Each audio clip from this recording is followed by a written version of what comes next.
Erol Morkoc, who is a Republican strategist and spokesman for Republicans overseas. Thank you for joining us on Newsnight. Now, as a Republican strategist, do you think Trump played his card very well at this debate? What's your assessment?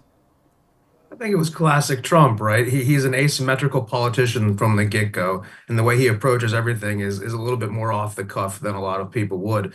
I think he drilled down on what was important to, the undecided voters, because let's be honest, very few people haven't made up their mind yet. And the thing that people are really concerned about is the economy. They're concerned about inflation, the way that, prices for everything from energy to food to being able to take your family on a short holiday have gone through the roof.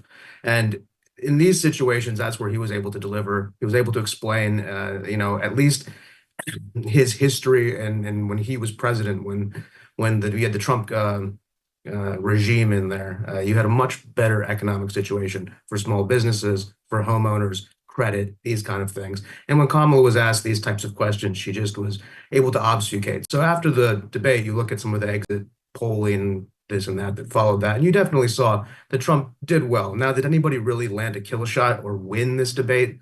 I doubt it. It wasn't really a huge tick on either side. Trump didn't do exceptionally well. Kamala Harris didn't do exceptionally well. It was probably 50-50 in the middle. And then it's going to be individual talking points that are going to matter to those undecided voters, whether it is the unfettered illegal immigration, the fact that we have people pouring into our country that we don't know where they're from, we don't know what they're doing, and we certainly are not able to sustain them in American small towns. If that's not your bag of tea, you can look at the economy. If you're more a geopolitics person, you can look at the fact that you have Democrats in charge for 12 of the last 16 years. Whenever they're in charge, you seem to have war.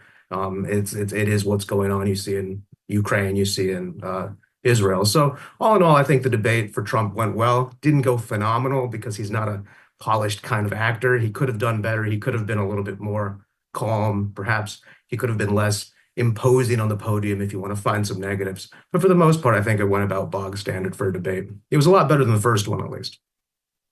Well, many actually believe that he walked straight into the trap set by Kamala Harris for him. And talking about not doing exceptionally well, those who've been, fact-checking on some of the claims that Donald Trump and, of course, Kamala Harris, Vice President Kamala Harris made, they say that in 33 cases, Trump either misled the public or lied or prevaricated, if you like. How is that for a presidential candidate, and how is that likely to impact on decision making at the ballot? Well, it really depends on who your fact checkers are at this point, because you can look at certain comments. Let's take the exciting one that was kind of fun involving the eating of pets, right? That's the one that's been headline news. That one got the good cachet. Well, fact of the matter is, of the last few days, it's come out that people have been calling it and they have been reporting that. And what's really terrible is that while people were pushing back on the fact that cats and dogs may or may not have been killed, they missed the fact that a child was killed by an illegal Haitian immigrant in that same general community. And that's what the real issue is. So the fact checkers that I've seen, for example, have put the false statements, if you want to say, at about an even amount. And I think the American people, if you're Trump leaning, if you're open to Donald Trump as a candidate, you hear how he speaks, you understand his cadence, and perhaps you don't look at it in the same way as if you're trying to get him on every single technicality.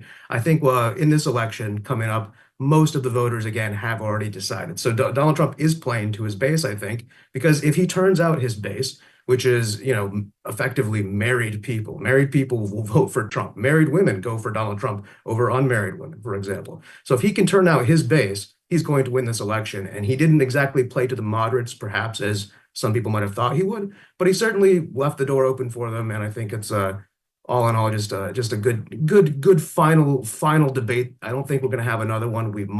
We'll see. I don't think it was a very consequential event, though, for the result of this election. Very quickly, on the issue of whether he has any regrets about the January 6 situation, he didn't seem to say he had any kind of regrets at all. And some are saying, people have been talking about this over time, that it is a damage to democracy, the attempts on January 6. And he hasn't put any closure to that, has he? Well, the fact of the matter for our perspective is that there was no insurrection. There was a majority people there who had good intent, were there protesting, and you had a few bad actors who went too far. And like Trump said, who was actually killed that day was Ashley Babbitt, a U.S. veteran who was shot in the head. There wasn't exactly this grand attack on American democracy since the Civil War, I believe, as she said. I mean, that's ridiculous. There was grandmothers and old people walking between the velvet ropes. I don't think Donald Trump is very upset that his supporters came out. I think he's upset that people took his words and castigated the intent and some bad actors created a situation, but that doesn't represent the majority of people who are there. And I think when he's elected, I'm sure, going to give a pardon to some of those January 6th protesters who have been very unfairly locked up for many years now. We'll have to leave it there. Erol Morkoc, thank you very much for joining us. Spokesman, Republicans Overseas. Thank you for joining us on Newsnight. Now, still